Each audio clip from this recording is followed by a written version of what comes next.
김희정 측 입론을 시작하겠습니다. 시간은 4분입니다. 안녕하십니까. 판문점 선언을 계기로 남북 경협은 재개되어야 한다에 찬성 측 입안을 맡은 권혜정입니다. 통일은 평화가 정착되면 언젠가 남북 간의 합의에 의해서 자연스럽게 이루어질 일이므로 우리 정부가 실현하고자 하는 것은 오직 평화입니다. 문재인 대통령께서 2017년 7월 6일 독일 퀘르버 재단에서 초청 연설 당시 하셨던 말씀입니다. 최근 남북 평화의 시작점이 되었던 판문점 선언은 남북 평화의 시작이 되어 남북 경협 재개에 이바지할 수 있을 것입니다. 또한 이번 토론을 통해서 통일에 대해서 언급할 수 있는 기회를 줄 수 있을 것입니다. 용어 정리하겠습니다. 판문점 선언이란 문재인 대통령과 김정은 북한 국무위원장이 2018년 4월 27일 판문점에서 발표한 합의문이라고 정의하겠습니다. 저희의 주장은 다음과 같습니다. 첫 번째 주장입니다. 판문점 선언은 구체적인 남북 경제 성장에 이바지할 수 있을 것입니다. 지난 판문점 선언에서는 철도, 도로 연결 및 현대화와 14선언 합의 사업을 적극 추진할 것으로 발표했습니다. 여기서 14선언을 자세히 살펴보면 경제협력 사업 활성화 및 백두산 관광 실시 등의 사회문화 분야의 교류와 협력의 발전에 관한 내용을 담고 있습니다. 즉 기존의 여러 조항과는 달리 이번 판문점 선언은 경협의 면에서 구체화되었습니다. 대표적으로 철도 연결 사업의 예를 들어 경의선은 신의주를 통해 유럽까지 이어지는 중국 횡단 철도와 연결되고 동해선은 나진부터 하진에 걸쳐 시베리아 횡단 철도와 연결됩니다. 이는 도로망이 아시안 하이웨이와도 맞물립니다. 남북한 철도와 도로가 연결되며 노동량의 증가로 분단 이후 사실상 섬나라의 경제 구조였던 우리나라가 본격적인 대륙형 경제로 전환되는 그런 시작점이 될 수 있습니다. 또한 남북의 가스관 연결로 적은 비용에 PNG 가스를 공급받을 수 있는 이점이 있습니다. 두 번째 주장입니다. 통일에 한 걸음 더 다가갈 수 있습니다. 햇볕 정책을 실시한 김대중 대통령은 2000년도에 제1차 남북 정상회담을 성사시켰습니다. 남북 간 평화의 뒷받침 역할을 해준 정상회담은 이후 그 관계가 지속되어 2002 한일 월드컵에 한반도기를 들고 남북 간 공동 입장이라는 쾌거를 이루었습니다. 보수 정권에 들어서 북한은 상대적으로 비협조적인 태도를 보였기에 실질적인 관계 개선에는 그다지 도움이 되지 않았습니다. 반면에 이번 판문점 선언에서는 북한이 이전과는 달리 풍계리 핵실험장 폐기와 비핵화 의지를 표출하는 등 실질적 개선의 여지를 보였습니다. 이번 판문점 선언을 계기로 하여 북한이 비핵화를 실행한다면 한반도는 평화적인 분위기를 조성하고 통일까지도 거론될 수 있을 것이라 믿습니다. 세 번째 주장입니다. 경제협력에 따른 민주화의 시작이 될 수 있다. 경제성장과 혁명의 관계는 매우 밀접합니다. 대한민국 5.18 6월 민주항쟁뿐만 아니라 미국 독립전쟁 또한 신대륙 개척에 따른 보유층이 많아지면서 시작되었습니다. 또한 영국 의회도 부유한 서민들에게 참정권을 주면서 민주주의가 시작되었습니다. 이집트의 하나된 아랍 정책도 결국에는 수에즈 운하와 석유 개발로 시작된 것이었습니다. 북한과의 경협의 예인 개성공단을 이용해 스피로버 효과를 유도할 수 있다고 주장합니다. 이 효과는 특정 지역에 나타나는 현상이나 혜택이 흘러넘쳐 다른 곳까지 퍼지는 효과를 말하는데 공단에서 받은 과자가 북에서 비싸게 팔리는 효과의 예를 들 수 있습니다. 개성에서 평양까지 2시간 거리인 만큼 개성공단의 경제적인 혜택을 집중시켜 넘치게 한다면 우리는 충분히 북한의 중심부로 침투할 수 있을 것입니다. 점점 북한의 경제가 발전되면서 민주화 또한 시작될 수 있을 것입니다. 저희 측의 주장을 다시 한번 정리해 보도록 하겠습니다. 첫 번째로 판문점 선언은 구체적인 남북 경제 성장에 이바지할 것이고, 두 번째, 통일에 한 걸음 더 다가갈 수 있으며, 세 번째, 경제 협력에 따른 민주화의 시작이 될 수 있다고 생각합니다. 따라서 저희 측은 판문점 선언을 계기로 남북 경협은 재개되어야 한다에 강력히 찬성하는 바입니다. 이상 경청해 주셔서 감사합니다. 네, 김희정 측 입론 잘 들었습니다. 이어서 이번 측 질의 김희정 측 응답 시작하겠습니다. 시간은 4분이 주어집니다. 저희 측에서 먼저 질문드리겠습니다. 상대 측에서는 첫 번째 주장으로 판문점 선언은 구체적인 남한 경제에 이바지한다고 하셨는데 맞습니까? 네, 맞습니다. 그렇다면 남북경협이 유지되었던 기간은 몇 년입니까? 네, 하지만 저희가 물론 그 몇 년 그 기간이 매우 짧다는 것을 인정하지만 저희가 강조드리고자 하는 것은 이제 그런 짧은 기간의 원인에는 분명히 그런 비협조적인 태도와 지금과 다른 그런 적재적인 관계가 가장 큰 원인이고 현재와는 분명하게 차이가 존재한다고 생각합니다. 다음 질문으로 넘어가겠습니다. 상대 측에서는 첫 번째 주장으로 구체적인라는 점을 강조하셨는데 맞습니까? 네, 맞습니다. 그렇다면 상대 측에서는 혹시 판문점 선언 1조 6항이 무엇인지 아십니까? 그것이 무엇인지 다시 한번 정리해 주시겠습니까? 1조 6항은 경제협력과 관련된 것으로 14선언의 모든 합의율을 이행하고 이어서 추가적으로 철도를 조금 이행한다는 것입니다. 이는 14선언에서 합의된 경제협력과 관련된 내용과 거의 일치한다고 보는 전문가들이 많습니다. 그렇다면 과거와 이렇게 다른데 어떠한 점이 구체화되었다는 것입니까? 14선언의 합의 사업을 그대로 하고 도로 연결 및 철도에 대한 내용이 언급되었습니다.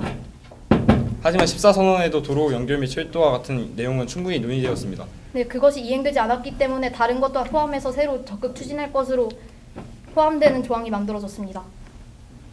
알겠습니다. 다음 질문으로 넘어가겠습니다. 상대 측에서는 두 번째 주장으로 통일에 한 걸음 더 다가갔다고 하셨는데 맞습니까? 네, 맞습니다. 하지만 과거 남북 정상회담이 2차례 정도 있었고 그때마다 우리 국민들은 진짜로 통일이 이루어지는구나라고 환호했습니다. 하지만 그때마다 북한은 핵실험을 계속하고 도발을 감행함으로써 남북 관계를 악화시켰습니다. 즉 지난 30년간 남북 경협이 진행되어 오면서 남북 관계를 악화시켜온 주체 중 하나는 북한이었습니다. 우리가 앞으로 북한의 태도 변화를 어떻게 확신할 수 있습니까? 그 당시의 정권은 현재 김정은 위원장이 아닌 김정일 위원장의 정권이었고 그 당시 김정일 위원장은 북한을 강성대국을 만들려고 했습니다. 그렇기 때문에 우리와 화해와 소통을 하는 척을 하면서 화전양면 전술을 통해서 우리의 뒤통수를 쳤습니다. 하지만 현재 김정은 위원장은 북한의 모토를 정상국가화하려고 있습니다. 한마디로 자신의 아버지였던 김정일 위원장이 했던 그 화전양면 전술이 비정상 국가를 만들고 있었다는 걸 인정하게 된 셈인데, 이러한 부분과 현재 김정은 위원장이 판문점 선언문에서 그 판문점 선언할 때 그 말했던 부분을 보면 이 합의가 역대 북남 합의서들처럼 시작만 된 불미스러운 역사가 되풀이되지 않도록 우리 두 사람이 무릎을 맞춰하고 긴밀히 소통하고 협력함으로써 반드시 좋은 결실이 맺어지도록 노력해 나갈 것이다 라고 밝혀진 바가 있습니다.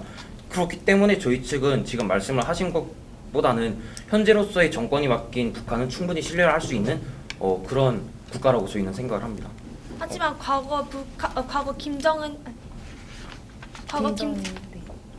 체제 때도 북한은 핵실험을 도발을 감행했었던 것으로 알고 있습니다. 이해를 잘못하신 것 같은데요. 저희가 방금 말씀드린 것 다시 정리해드리자면 이제 현재는 김정은 위원장 체제이고 과거 보수 정권 이전까지만 해도 김정일 위원장의 체제였습니다. 근데 이를 통해서 김정일 위원장의 체제 때는 이제 그런 흔히 말하는 화전양면 전술이 많이 시행이 됐었는데요. 하지만 올해 이제 김정은 위원장 얘기로 들어와서는 오히려 핵실험장을 폐기를 하거나 아니면 비핵화 의지를 강력하게 표출하는 등 오히려 긍정적인 효과를 많이 표출해주고 있다는 것을 저희가 말씀드린 것입니다. 그렇다면 김정은 위원장이 바라는 정상적인 국가라는 것은 무엇입니까? 시장 경제 체제가 완벽하게 구축된 국가를 정상 국가라고 합니다. 그러나 시장 경제 체제가 완벽하게 구축되고 북한의 많은 투자가 유치되기 위해서는 당연히 대북제가 포유화되는데, 지금 김정은 위원장도 핵 도발을 감행하고 과거 6차 핵실험까지 감행한 적이 있지 않습니까? 그래서 저희가 경제 협력을 통해서 민주화를 시작하여 시장 경제 체제를 완벽하게 구축해 나간다고 세 번째 주장에서 말씀을 드렸습니다. 저희 보충 답변 드리겠습니다. 대북 제재가 평화를 위해서 만들어진 조약이고 우리 판문점 선언이 평화에 기여했기 때문에 네, 시간이 다 됐으니 여기까지 듣도록 하겠습니다. 이어서 부정문제 질문 시간 4분 드리도록 하겠습니다. 안녕하십니까. 오늘 토론의 논제인 판문점 선언을 계기로 남북 경협은 재개되어야 한다에 강력히 반대하는 부정측 입론자 전서진입니다. 먼저 긍정 측의 입장에 대해 반박을 하고 저희 부정 측의 입론을 시작하도록 하겠습니다. 오늘 토론의 논제에 대해 상대 측에서는 첫째, 판문점 선언은 구체적인 남한 경제에 이바지한다. 둘째, 통일에 한 걸음 다가간다. 셋째, 경제협력에 따른 민주화의 시작이 된다라는 세 가지 이유를 들어 찬성하셨습니다. 저희는 이 중 첫 번째 주장에 대해 반박을 하겠습니다. 상대 측에서는 판문점 선언은 구체적인 남한 경제에 이바지한다고 하셨는데 남북경협 재개에 필요한 투자 비용이 매우 막대합니다. 2018년 6월 13일자 파이낸셜 뉴스에 따르면 금융위원회는 북한 개발을 20년간 5천억 달러 가량으로 추산했으며 북한 내 인프라 육성 비용으로 철도 773억 달러, 도로 374억 달러, 전력 104억 달러 등 1,400억 달러가 들 것이라고 전망했습니다. 또한 과거 남북경협으로 얻은 이득이 매우 적습니다. 2013년 금강산 관광이 재개되며 2015년 기준 남북 교역액은 27.1억 달러로 최고치를 기록했습니다. 하지만 이는 같은 해 남한의 수출액인 5,172억 달러에 비하면 매우 미미한 수준입니다. 국제산업협력실 이석기 연구원과 같은 여러 전문가들도 과거 남북경협의 이득이 매우 적다고 평가하고 있습니다. 그럼 지금부터 저희 부정측 입론을 시작하겠습니다. 용어 정의는 찬성 측과 동일한 면이 많으니 생략하도록 하겠습니다. 저희 측 두 가지 쟁점 중 첫 번째는 북한의 비핵화 선언을 신뢰할 수 없다는 것입니다. 북한은 지난 5월 24일 풍계리 핵시험장을 폭파했습니다. 하지만 이러한 풍계리 핵시험장의 폐쇄만으로 북의 진정성을 믿는다는 것은 매우 성급한 행동입니다. 북한은 풍계리 핵시험장을 폐쇄할 때 해외 핵 전문가를 초청하겠다는 약속도 저버린 채 보여주기식의 태도로 일관했습니다. 6차례 핵실험을 가졌던 풍계리 현장은 북한의 핵 능력을 파악할 매우 중요한 핵심 현장인데도 불구하고 시료 채취 등도 없이 폭파해 폐쇄했으니 이는 증거인멸이나 다름없다는 것이 서방 핵 전문가들의 지적입니다. 현재 북측은 현장 브리핑을 진행한 핵무기연구소 부소장 이름 공개도 거부했다고 합니다. 객관적으로 검증해줄 사람이 전무한 이번 풍계리 핵실험장 폭파가 진정한 비핵화의 첫걸음이라고 과연 믿을 수 있을까요? 이번 핵실험장 폭파는 북한이 연출한 또 하나의 쇼로밖에 보이지 않습니다. 둘째, 남북경협은 막대한 투자 비용을 요구합니다. 남북경협 재개는 북한의 도로와 철도 등 막대한 인프라 건설을 요구합니다. 경의선은 당장 운영 가능한 수준이지만 동해선과 경원선은 전면 재보수가 필요한 정도로 열악하다고 합니다.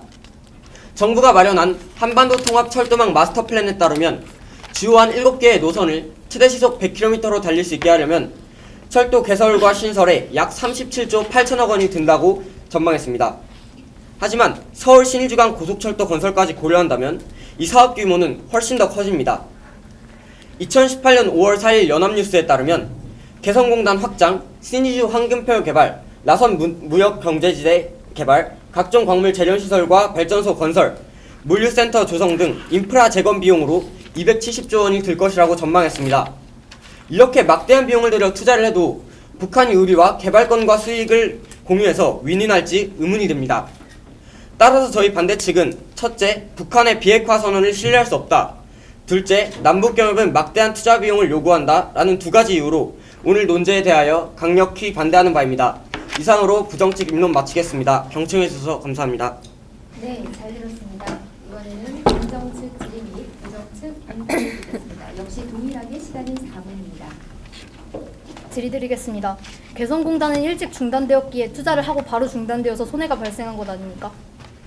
혹시 개성공단에 손해가 발생한 이유에 대해 정확히 알고 계십니까? 정확한 이유가 무엇입니까? 저희는 그것이 중단되었기 때문이라고 생각합니다. 맞습니다.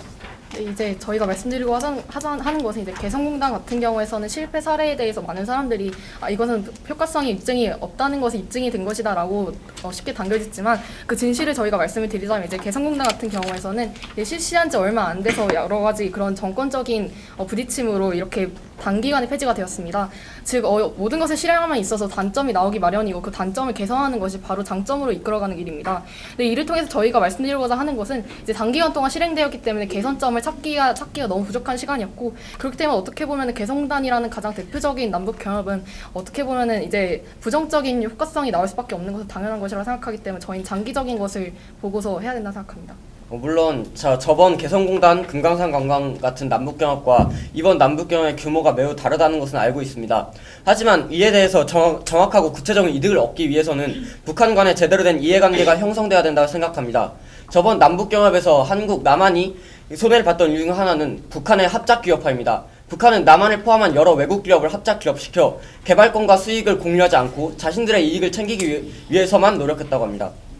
네, 일단 저희가 말씀드리고자 하는 것은요. 이제 물론 그런 식으로 북한이 아직 신뢰성이 없고 이제 뭐 북한이 그런 식으로 이제 부정적으로 뒤처질 수 있지만 저희가 분명히 이 방에서도 말씀드렸다 아직 신뢰성은 물론 정말 물증 같은 것이 아니고 정말 심증 그 자체이기 때문에 그런 것을 완벽하게 증명하기는 어렵습니다. 하지만 이전과 확실하게 비교했을 때 뭐 구체적인 그런 조항들과 한 다음에 김정은 위원장의 그 연설문을 봐서는 충분히 지금도 이제 당장 경제 당장 철도를 세우고 이러자는 것이 아니라 이번 것을 계기로 점점 더 서로를 알아가고 남북 경협의 시작을 통해서 서로의 문화를 알아가는 그런 계기를 시작함으로써 이후에 그런 더 활성화되는 남북 경협의 그런 시작점이 될 것이라고 생각합니다. 상대 측에서는 지금 북한을 신뢰할 수 없다는 점에 대해서 물증이 없고 심증만 있다고 하셨는데 남북경협은 도입기, 성장기, 정체기로 나눌 수 있습니다. 근데 이 중 정체기의 원인이 무엇인지 아십니까?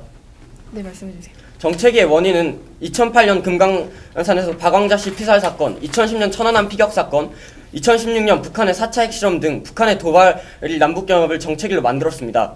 이처럼 북한은 여러 가지 핵 도발을 포함한 여러 가지 도발을 하였고 여러 가지 선언을 한 뒤에도 계속 핵 개발을 지속하는 이중 전략을 고수하지 않았습니까? 그렇다면 계속해서 북한을 우리 신뢰하지 못하고 그렇다면 경협의 길로 들어서지 못하며 우리는 통일을 할 수 없습니다. 맞습니까?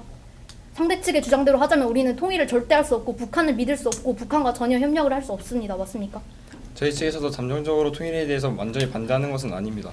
하지만 그것에 대한 신뢰가 완벽한 신뢰라는 것을 물론 정의하기 어렵다는 점은 저희 측에서도 일정 부분 인정합니다. 네, 그렇다면 그렇게 완벽하게 신뢰성이 없다는 것을 영원히 신뢰성을 보장할 수 없기 때문에 영원히 즉 통일을 이룰 수 없다는 것이 되풀이되는 말 아닌가요? 저희 측에서 말씀드리는 것은 더욱더 체계가 갖춰진 다음에 또한 또 신뢰성이 더 갖춰진 이 두 가지 조건이 만족했을 때 남북 경협을 재개하자는 것입니다. 네, 상해 측에서 지금 심증을 얘기하시고 있죠. 물증이 아니라. 하지만 현재 과거 9.19 공동선명에서 김정일 위원장은 확실히 우리가 비핵화를 하겠고 비핵화는 아버지인 김일성의 유훈이라는 주장을 남겼습니다. 그리고 9.19 성명에서 확실히 NPT에 가입하고 비핵화를 보장할 것처럼 이야기를 했습니다. 그러나 현재 우리가 진행한 6.12 공동선명에도 이와 비슷한 조항이 있지만 오히려 과거 9.19 공동선명보다 훨씬 더 후퇴된 조항입니다. 이렇게 과거에도 실행이 되지 않았는데 이렇게 후퇴된 조항을 가지고 과연 어떻게 우리가 북한을 신뢰할 수 있을까요? 이것은 심증이 아니라 물증이라고 생각합니다. 지금 그 토론자께서 아까 이쪽에 계신 토론자 분께서 앞으로 점진적으로 북한에 대해서 알아가고 네, 시간이 다 돼서 그다음은 긍정측 기본 3분 시간을 드립니다.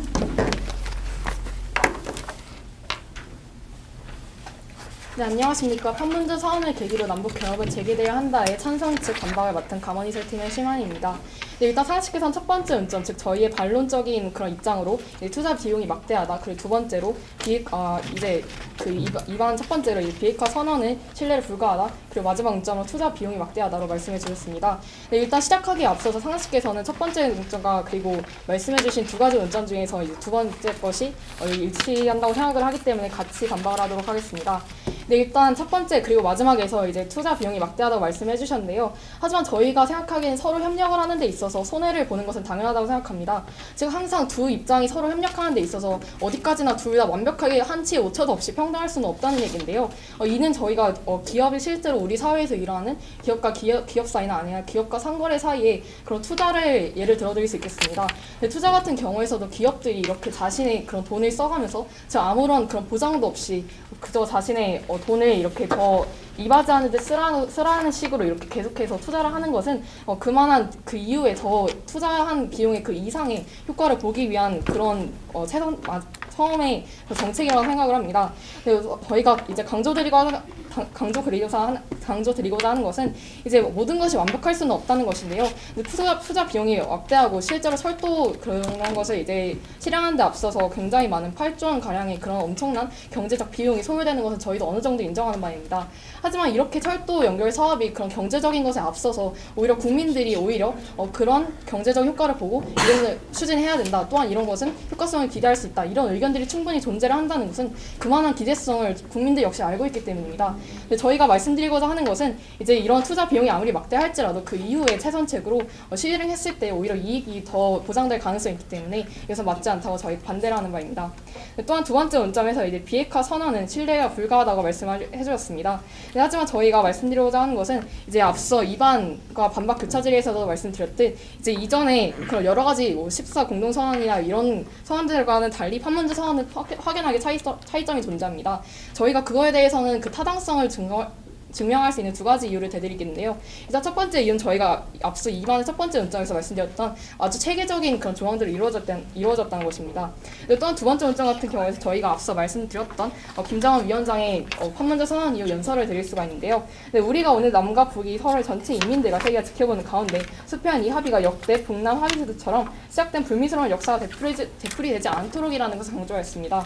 근데 저희가 확실히 정리를 해드리자면 이제 이번 판문점 선언을 계기로 저희는 당장 그런 판문점 선언이 2달밖에 되지 않았기 때문에 이를 당장 철도를 세우고 이런 것이 저희도 불가능하다는 것을 어느 정도 인정하는 바입니다. 저희가 추구하고자 하는 것은 이런 것을 계기로 하여 이제 점점 더 서로의 문화를 알거나 이런 식으로 해서 서로에게 가까워지는 것을 중요하다고 생각합니다. 이상 정책위에서 감사합니다. 네, 알겠습니다. 저희 쓰기 시간 1분 쓰겠습니다. 네, 이번에는 부정측 질의, 긍정측 응답 시간입니다. 시간이 4분 드리겠습니다. 저희 측에서 먼저 질문 드리겠습니다. 아까 상대 측 토론자분께서 반론으로 두 번째에 차이점의 이유로 체계적이라고 말씀해 주셨는데, 그렇다면 현재 자유한국당은 문재인 정부에 대해 지속적인 공격을 하고 있습니다. 이러한 상황에서 현 정부의 임기가 끝나면 정권이 바뀌게 됩니다. 그렇다면 이럴 경우 경협은 어떻게 유지하실 것입니까? 경협은 추구하는 가치가 모두 같기 때문에 충분히 유지될 수 있을 거라 믿습니다. 모두 추구하는 가치는 통일이니까요. 네, 알겠습니다. 다음 질문으로 넘어가겠습니다. 상대 측에서 경합을 통해서 매우 막대한 투자 비용이 들어도 그 후 얻을 이득이 크다고 하셨는데 맞습니까? 네. 네, 물론 저희 측에서도 최근 판문점 선언이 있고 북미 정상회담을 하며 여러 가지 사람들의 기대감이 높아지고 있었다는 것은 인정합니다. 하지만 이 남북 경합주라는 것은 매우 불안정합니다. 트럼프 대통령이 과거 북미 정상회담을 취소하겠다고 발표하자 남북 경합주가 일제히 하락한 사례가 있지 않습니까? 네. 하지만 저희 측은 개성공단, 즉 경제협력은 경제개발뿐만 아니라 평화의 의미도 담고 있다고 생각합니다. 그 갈라졌던 남북의 경제협력, 즉 경제적으로 얽히면서 그 둘이 느끼는 평화, 그 분위기, 그것이 중요하다고 생각합니다. 또한 저희가 앞서 반박에서 강조를 드렸듯이 모든 것이 완벽할 수는 없습니다. 단점이 존재하기 때문에 장점으로 추구해 나가기 위해서 개선점이 필요한 것이고, 그에 대해서는 물론 문제가 발생할 때는 그만한 원인이 존재한다고 생각합니다. 그런 원인을 개선시키는 것이 가장 중요한 것이라 저희는 강조드리고 싶습니다. 하지만 언제까지나 단점을 파악하고 원인을 규정하고 그것을 해결하는 것을 계속 반복하다 보면 계속 새로운 문제점이 생겨나게 됩니다. 과거 사례도 볼 수 있듯이 남북 경협이 진행되면서 많은 문제점이 생겼고 남북 간의 이해관계가 다르고 사이가 틀어지는 등과 같은 여러 가지 문제점이 발생했습니다. 네, 그렇다면 상대 측의 입장에 대입을 해보자면 통일 역시 계속 문화 차이 등 엄청나게 많은 차이점이 존재하기 때문에 결국 나중에는 그런 차이점을 끊임없이 개선해 나가기 때문에 통일은 절대 안 된다는 얘기가 되네요. 아니요. 저희는 통일은 절대 안 된다는 것이 아니라 교류 협력이 더욱더 체계적일 때 해야 한다고 저희 지금 말씀드리는 것입니다. 저희는 판문점 선언으로 계기가 돼서 남북 경협을 당장 하자는 것이 아닙니다. 당장 내일 아침에 남북 경협을 하자는 것이 아니라 이 분위기 자체, 이 화목한 분위기 자체를 이끌어가는 것 자체가 판문점 선언이 계기가 될 수 있다고 생각합니다. 그 과정에서 북한을 알아가는 과정, 그 과정이 중요하다고 생각합니다. 네, 알겠습니다. 다음 질문 넘어가겠습니다. 아까 입론에서 충분히 논의되지 못했던 점 하나 질문드리겠습니다. 상대 측께서는 두 번째 주장을 말씀하시면서 근거로 풍계리 핵시험장을 폐기했다는 점을 드셨는데 맞습니까? 네. 하지만 이 풍계리 핵시험장 폐기를 북한이 투명하게 공개했습니까? 네, 아니요. 그것은 아니지만 저희가 중요하게 생각하는 것은 이제 북한이 그 비핵화 의지를 충분히 표출하고 있으면서 저희가 이제 국제 정세를 살펴봤을 때도 현재 북한의 입장에서는 그런 화전양면 전술을 펼치거나 아니면은 그런 거짓을 숨기고 그런 것이 유리하지 않은 편이기 때문에 이번만큼은 신뢰하고 평화를 이끌어가는 계기가 될 것이라 생각합니다. 그러나 북한은 과거에도 여러 가지 비핵화 선언을 많이 발표했고 실제로 여러 차례에 걸쳐서 발표를 했습니다. 실제로 9.19 공동성명에서는 완전하고 검증 가능한 핵 사찰을 약속하지 않았습니까? 하지만 그 다음 해인 2006년에는 바로 1차 핵실험을 감행하는 태도를 보였습니다. 우리가 언제까지나 감성적으로 생각을 한다면 북한의 핵도발은 끊이지 않을 것입니다. 그에 대해서 어떻게 생각하십니까? 저희가 아까부터 말씀을 드렸던 것인데요. 현재 북한의 정권은 바뀌었습니다. 그 당시 지금 계속 말씀을 해주시고 있는 그 근거의 정권은 김정일 위원장이 정권을 잡고 있었을 때고 현재는 김정은 위원장이 정권을 잡고 있습니다.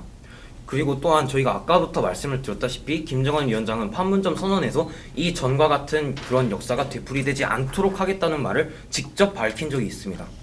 하지만 과거 북한의 태도를 본다면 그것 또한 무시할 수 없는 것이라고 생각합니다. 또한 북한의 체제는 아직도 네, 시간이 되어서 이번에는 긍정측 질문으로 시간을 3분 드립니다. 저희 수기 시간 1분 쓰겠습니다. 저희 수기 시간 1분 준비되었습니다. 이번엔 부정측 질문으로 시간을 3분 드리도록 하겠습니다.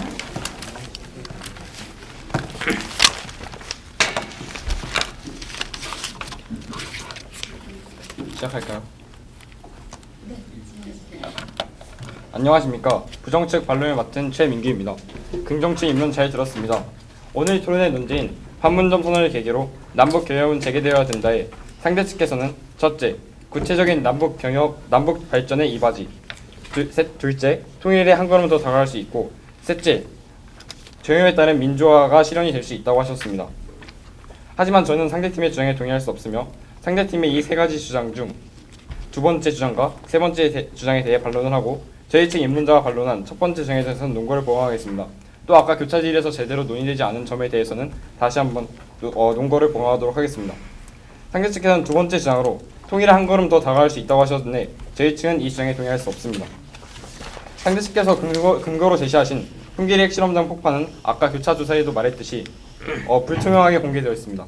또 임료도 충분히 논의되었으니 그 점에 대해서는 아실 거라고 생각하십니다. 합니다. 북한이 과연 진짜로 핵을 포기할 의지가 있다면 흉기리 핵실험장을 포기하고 지금 현재 미국이 주장하는 CVID를 받아들여서 자신의 핵시설을 공개하고 사찰 가능하게 해야 할 것입니다. 또 통일을 위해서는 대북 제재가 풀려야 되는데 6.12 선언에서 약속된 비핵화에 관한 조항은 아까 교차질에서 충분히 말씀드렸듯이 9.19 성명보다 훨씬 더 후퇴했습니다. 실제로 9.19 성명에서는 완전히 검증 가능하고 그다음 NPT에 다시 가입하겠다는 의지를 북한이 밝힌 반면 6.12 선언에서는 단지 핵을 포기하도록 약속하겠다라는 조항밖에 없었습니다. 또 세 번째 주장으로 경협에 따른 민주화가 시작이 된다고 하셨는데 저희 측은 이 주장에도 동의할 수 없습니다. 북한은 70년 동안 분단되어 왔습니다. 타 국가와는 달리 독재 체제를 오랫동안 지속해온 국가입니다. 실제로 북한 내의 경제력 또한 정확하게 추산할 수 없으며 우리가 추산하는 북한 내의 경제력의 값도 매우 근사적인 값이지 정확한 값은 아닙니다. 이처럼 폐쇄적인 북한 사회를 우리가 과연 경제협력을 통해서 바꿀 수 있는지에 대해서는 의문이 듭니다. 또 아까 교차조사에서 충분히 논의되지 않았던 점에 대해서는 용거를 보도록 하겠습니다. 실제로 상대 측께서는 김정은과 김정일은 그 추구하는 방향이 다르다고 하셨지만 저희 측에서는 크게 다르지 않다고 봅니다. 실제로 김정일은 핵을 포기하는 것은 과거 김일성의 유훈이라며 핵 포기를 하고 국제사회로부터 많은 지지를 얻어내려 노력했습니다. 하지만 김정일의 그러한 정책 또한 자신의 경제적 빈곤을 해결하기 위한 것에 불과했습니다. 현재 김정은도 과거 김일성이 남북 정상회담에서 보여준 태도를 그렇게 보여주고 있습니다. 우리는 과거의 역사에 너무 얽매여서는 안 되지만 과거의 역사를 참고할 필요는 있다고 생각합니다. 이상으로 반대측 반론 마치겠습니다. 경청해 주셔서 감사합니다. 네, 일어나겠습니다.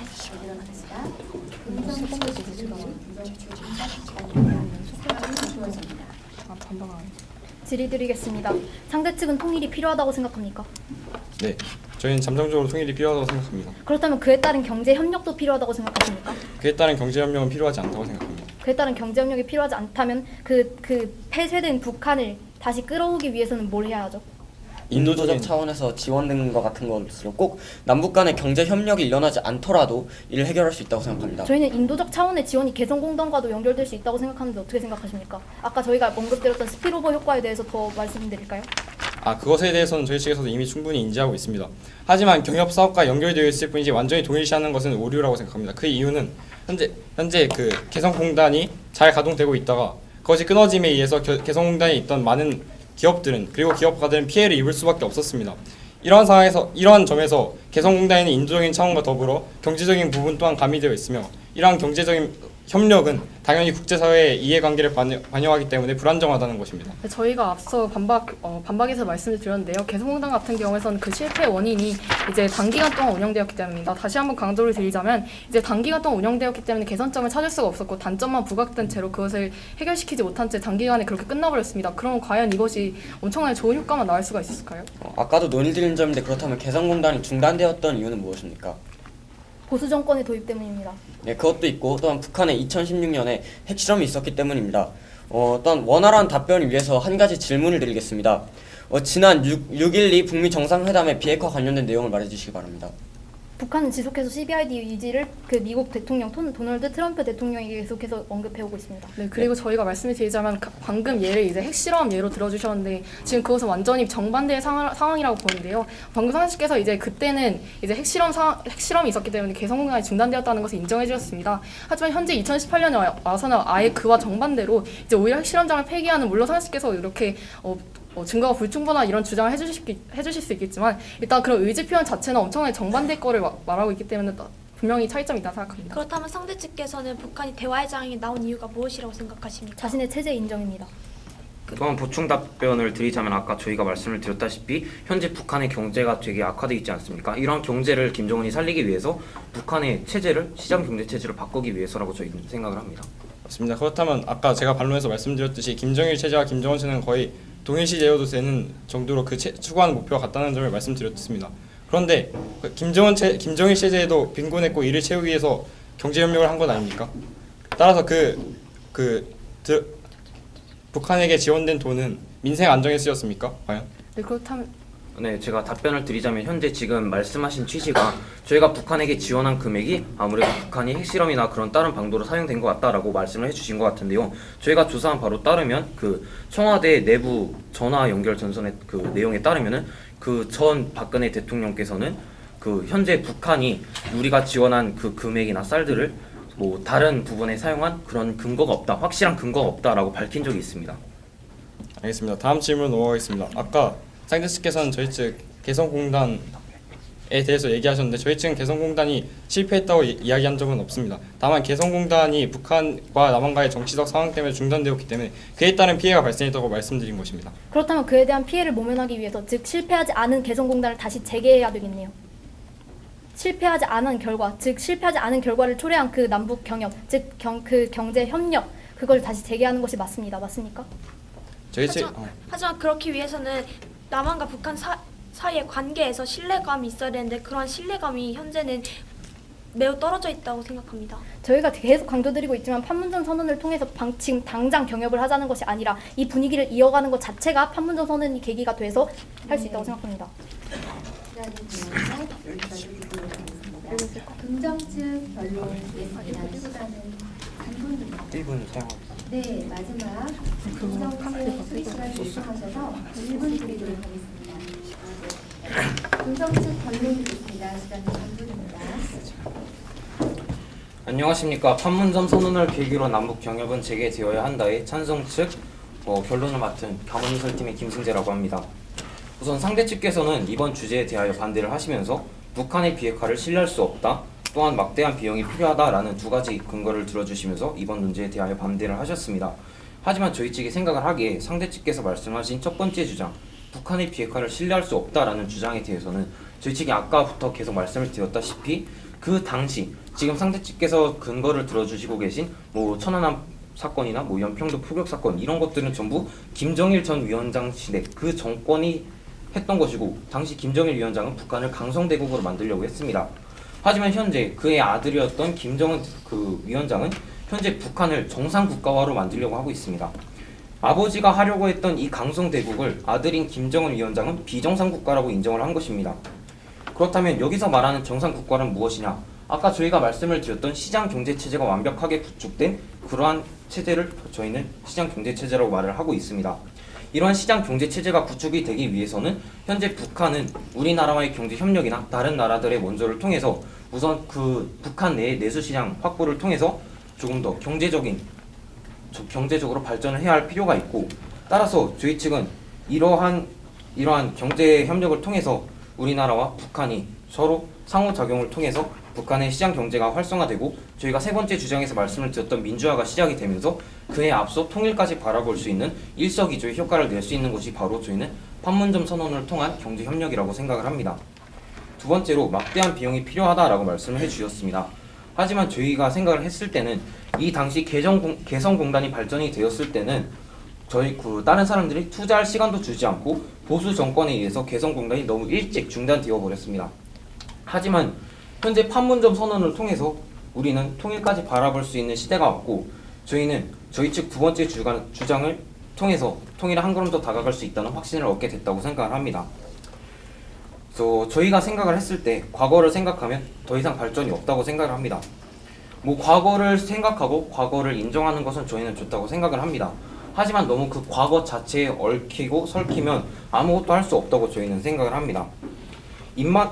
독일 철학자 임마누엘 칸트의 국제평화론을 보면 경제협력이나 무역을 하는 국가들은 서로 전쟁하기 어렵다라는 문구가 있습니다. 이와 같이 지금 말씀을 드린 것과 같이 김정일 위원장과 같은 경우에는 우리가 적대시했습니다. 하지만 현재 김정은 위원장과 서로 상호 협력을 통한 경제 협력을 한다면 판문점 선언을 통해 통일까지 이뤄나갈 수 있는 효과를 볼 수 있다고 저희 측은 생각을 합니다. 따라서 저희 측은 판문점 선언을 계기로 남북경협은 꼭 재개되어야 한다고 생각을 합니다. 감사합니다. 네, 여기까지 듣도록 하겠습니다. 마지막으로 시간 3분이요. 부정측 변론 듣도록 하겠습니다. 안녕하십니까. 오늘 토론의 논제 판문점 선언을 계기로 남북 경협은 재개되어야 한다에 강력히 반대하는 부정팀 결론을 맡은 윤채연입니다. 저는 이번 통일 공감대 토론회를 준비하면서 통일의 주체는 반드시 남과 북이 되어야 한다는 것을 절실히 깨달았습니다. 앞으로 세계 유일의 분단 국가인 한반도의 통일을 나의 삶의 문제로 인식하고 무엇을 할 것인가 진지하게 고민해 보겠습니다. 그럼 지금부터 부정책 결론을 시작하겠습니다. 오늘 토론의 논제인 판문점 선언을 계기로 남북 경협은 재개되어야 한다의 긍정팀은 첫째, 판문점 선언은 구체적인 남북 경제 성장에 이바지할 수 있다. 둘째, 통일에 한 걸음 다가갈 수 있다. 셋째, 경협에 따른 민주화 실현이 될 수 있다. 라는 이유를 들어 찬성했습니다. 또 저희 부정팀은 첫째, 북한의 비핵화 선언을 신뢰할 수 없다. 둘째, 남북 경협은 막대한 투자 비용을 요구한다. 라는 이유를 들어 반대했습니다. 따라서 오늘 토론의 가장 쟁점이 되었던 것은 남북 관계가 경색될 때마다 가다서다를 반복한 과거 경협의 문제점을 이유로 제기하지 말아야 한다. 또 남한의 경제 성장이 이루어지고 민주화 실현이 될 수 있기 때문에 경제 협력 남북 경협은 재개해야 한다 이었습니다. 하지만 북한 경제 전문가 김병현 서울대 교수는 조선일보와의 인터뷰에서 남북 경협 재개에 대한 북개발 청사진이 제각각이고 구체적인 내용도 없다고 밝혔습니다. 또 4.27 판문점 선언에서 우리 정부가 내놓은 경협안은 11년 전 남북 정상 합의문의 복사판에 가까우며 성급한 인프라 투자는 다 망한 북한의 국영기업을 부활시켜 김정은 체제 강화에 악용될 가능성을 우려했습니다. 따라서 차가운 머리로 과거 30년 동안 유지되었던 남북 경협이 중단된 이유에 대해 차분히 살펴보아야 합니다. 여러분, 과거 우리는 북한과의 관계를 개선하고 한반도의 평화체제를 구축하며 경제 협력을 통해서 민족 경제를 균형적으로 발전시키기 위해 6.15 선언과 14 남북 공동선언문을 발표했습니다. 통일을 지향하기 위해 남북이 합의한 선언문, 그 자체는 완전 무결합니다. 하지만 경협 유지 과정에서 북한은 2008년 남측 관광객 피살 사건, 2010년 천안함 피격 사건, 2016년 북한 핵실험과 미사일 발사 등 합의문을 전혀 이행하지 않았습니다. 이로 인해 교역 등 남북 경제 교류가 전면 중단되었습니다.